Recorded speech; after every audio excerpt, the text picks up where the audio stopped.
આજના સમયમાં અનેક ગામડાઓમાં, કેટલાક પછાત વિસ્તારોમાં, કેટલાક એકદમ જૂની ઘરેડમાં રહેતા સમાજમાં મહિલા શિક્ષણનો અભાવ દેખાય છે, ઓછું દેખાય છે. મહિલા શિક્ષણનો ખરેખર સાચા અર્થમાં જો પ્રકાશ થાય, પ્રવાહ ગોઠવાય, તો જ સમાજની અંદર એક મોટી જાગૃતિ આવે. જે દેશ મહિલાના શિક્ષણ ઉપર ધ્યાન આપ્યું છે, અને એમાં પણ મહિલાને સાચું શિક્ષણ, માત્ર ને માત્ર ડિગ્રીલક્ષી શિક્ષણ નહીં, ઘરમાં કઈ રીતે રહેવું જોઈએ, બાળકોને કેમ સાચવવા જોઈએ, બાળકો સાથે વ્યવહાર કેમ કરવો જોઈએ, ઘરના માણસો સાથે વ્યવહાર કેમ કરવો જોઈએ, આ પ્રકારના શિક્ષણની ભૂમિકાનો ખ્યાલ આપવા માટે મારે આજે એક વાર્તા બતાવી છે. આજની વાર્તા 1802ની વાર્તા છે. આજની વાર્તા શિક્ષિત મહિલા જ આખા પરિવારને શિક્ષિત બનાવી શકે છે.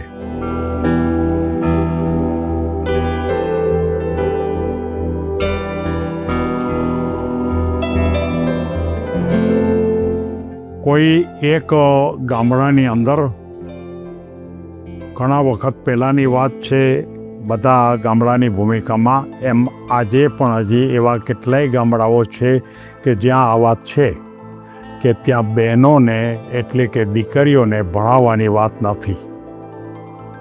આવા ઘણા ગામો છે. ઘણા ગામોમાં હું ગયો છું, અને એ ગામમાં દીકરીને ભણાવવા માટે કોઈ પણ પ્રકારે સમાજ એને સહયોગ આપતા નથી.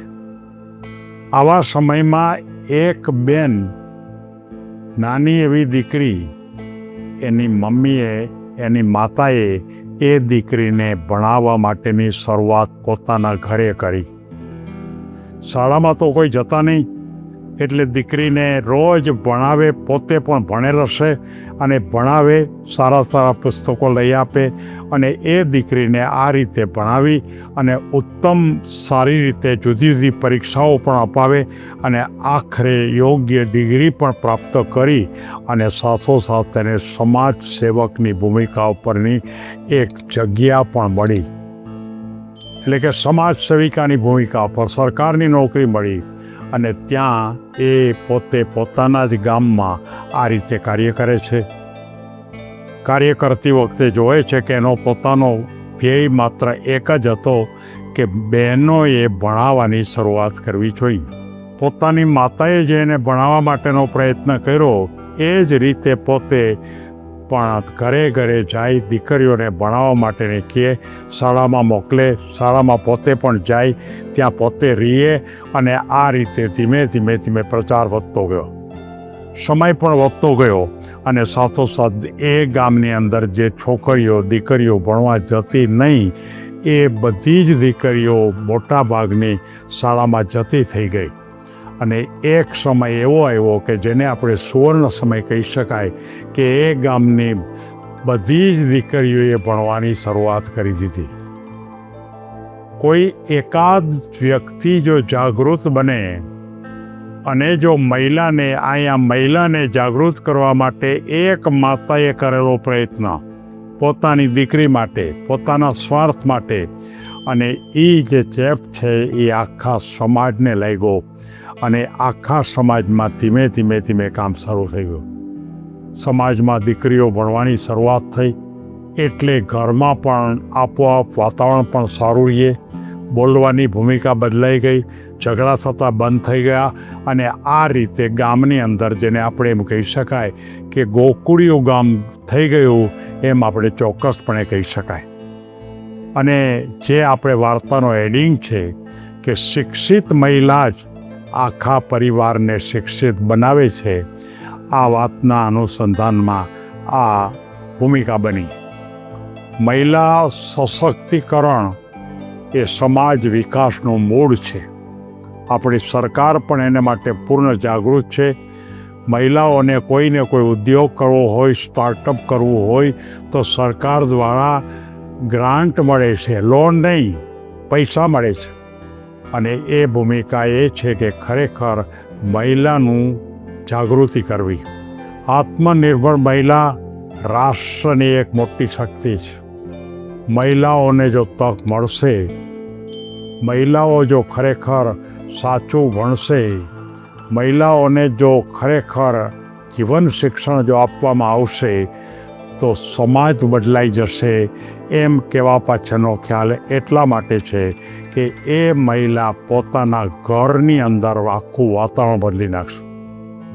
માતા પિતાની સેવા કરશે, બાળકોને ઊંચે લઈ જવાનો પ્રયત્ન કરશે, પોતાના નાના ભાઈઓ બહેનો હશે તો એને માટે પણ કામ કરશે. એક કુટુંબ આ પ્રકારે થાય તો એ જ રીતે બીજું કુટુંબ, એ જ રીતે ત્રીજું કુટુંબ, અને એક ચેપ રાષ્ટ્રને ઊંચા લઈ જવા માટેની ભૂમિકા બંધાશે. મહિલાઓને જો તક મળશે તો માત્ર આખો સમાજ બદલાઈ જશે. આવું જાણનારા જ મહિલાઓને સાચું ભણવા દેતા નથી. મહિલાઓને આજના આ શિક્ષણની હું વાત નથી કરતો. એ કોઈ ડિગ્રી પ્રાપ્ત કરે, ગ્રેજ્યુએટ થાય કે પોસ્ટ ગ્રેજ્યુએટ થાય કે મોટી નોકરી લાવે એવી વાત નથી કરતો. હું માત્ર એ મહિલાઓને પહેલાં જીવન શિક્ષણ આપવા માટે વાત કરું છું. જીવન શિક્ષણનો અર્થ માત્ર ને માત્ર સારા વિચારો કેમ સારા થાય. જીવન શિક્ષણનો અર્થ એ થાય કે સમાજમાં એનો વ્યવહાર કેવી રીતે બદલાય. જીવન શિક્ષણનો અર્થ એ થાય કે પોતાની આસપાસના માણસો સાથે કેવી રીતે રહેવું. જીવન શિક્ષણનો અર્થ એ થાય કે ઈમાનદારીથી કેમ રહેવું. અને આ બધી ભૂમિકા જો શાળામાં અને એમાંય ખાસ કરીને બહેનોને જો આપવામાં આવશે ત્યારે રાષ્ટ્રની અંદર કોઈ જગ્યાએ ખામીઓ દેખાશે નહીં. સમય પાકી ગયો છે. આપણું રાષ્ટ્ર નહીં પણ સમગ્ર વિશ્વના રાષ્ટ્રે આ વાત જાણવા જેવી છે. આત્મનિર્ભર મહિલા રાષ્ટ્રની શક્તિ છે. એક મહિલાને આપણે આત્મનિર્ભર બનાવવી પડે. આપણા સરકારનો પણ પ્લાન છે, નરેન્દ્ર મોદી સાહેબનો પણ પ્લાન છે. એને પૈસા પણ આપે છે અને એના માટે મેં પણ કેટલાય વિડીયો વાર્તાઓ મૂકી છે. મહિલાઓને તક આપો, આખો સમાજ બદલાઈ જશે. દીકરીઓ પર વિશ્વાસ રાખો, દીકરીઓ ઉપર શંકા નહીં રાખો, પણ એને એવું શિક્ષણ આપો કે એ વિશ્વાસને એ પૂરેપૂરું ઉજાગર કરે અને એક મોટો ઇતિહાસ રચી શકે. મહિલા જાગૃતિ સમાજમાં શાંતિ આવશે, ઝઘડા મટશે અને પ્રગતિનો વિકાસ થશે. માતાના જે સંસ્કારો છે એ જ રાષ્ટ્રનું ભવિષ્ય છે. તમે જોઈ શકશો એક વખતે ફ્રાન્સની અંદર, આ ફ્રાન્સમાં જો આપણે સાચું કરવું હોય તો શું કરવું એને માટેની એક બહુ મોટી ચિંતન શિબિર થઈ, જેમાં એ વખતના મુખ્ય માણસ પણ હાજર હતા, નેપોલિયન. બધાએ વાત કરી કે મહિલાઓને જાગૃત કરવા, આ માનો કે રાષ્ટ્ર શિક્ષણને આમ કરવું જોઈએ, આમ કરવું જોઈએ, સારા પ્રયોગોની ભૂમિકા, સ્કૂલો સારી કરવી જોઈએ. આ બધી વાતો થઈ, પણ એક બેન બોલતા નહોતા. ત્યારે નેપોલિયને એને એમ કીધું કે બેન તમે કેમ બોલતા નથી? ત્યારે એમ કીધું કે હું બોલીશ કરી નહીં શકો. ત્યારે એને કીધું તમે કહો તો ખરા. ત્યારે એણે એમ કીધું કે માતાને જો સાચું શિક્ષણ આપવામાં આવશે તો જ રાષ્ટ્ર ઉત્તમ બનશે. બાકી બધું ખોટું જ. વિજ્ઞાન ઊંચું જશે, ટેકનોલોજી ઊંચી જશે, એ ઉદ્યોગ ઊંચા જશે કે કદાચ પૈસા પણ દેશમાં વધશે તો પણ રાષ્ટ્ર ઊંચું નહીં થાય. રાષ્ટ્રને ઊંચું કરવા માટે માત્ર ને માત્ર મહિલાઓને જાગૃત કરી અને એને સાચું શિક્ષણ આપવાની શરૂઆત કરી દઈએ. અને એ ભૂમિકા ઉપર દરેક સમાજની સંસ્થાઓ જો કામ કરતી થઈ જાય, મહિલા જાગૃતિથી સમાજમાં શાંતિ આવશે. માતાનો જે સંસ્કાર છે એ રાષ્ટ્રનું ભવિષ્ય બની શકે છે. અને મહિલાઓને સતત સન્માન આપો. ઘરમાં મહિલાઓને સન્માન આપવામાં આવે છે.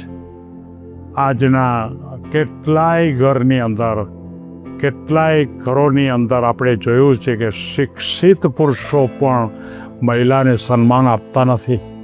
અને આજની આ વાર્તાની જે મારી ભૂમિકા છે એ માત્ર ને માત્ર આ દીકરીઓ પર મહિલા જાગૃતિથી સમાજ શાંતિ પ્રાપ્ત કરશે એ બતાવવા માટે આ વાર્તા બતાવી.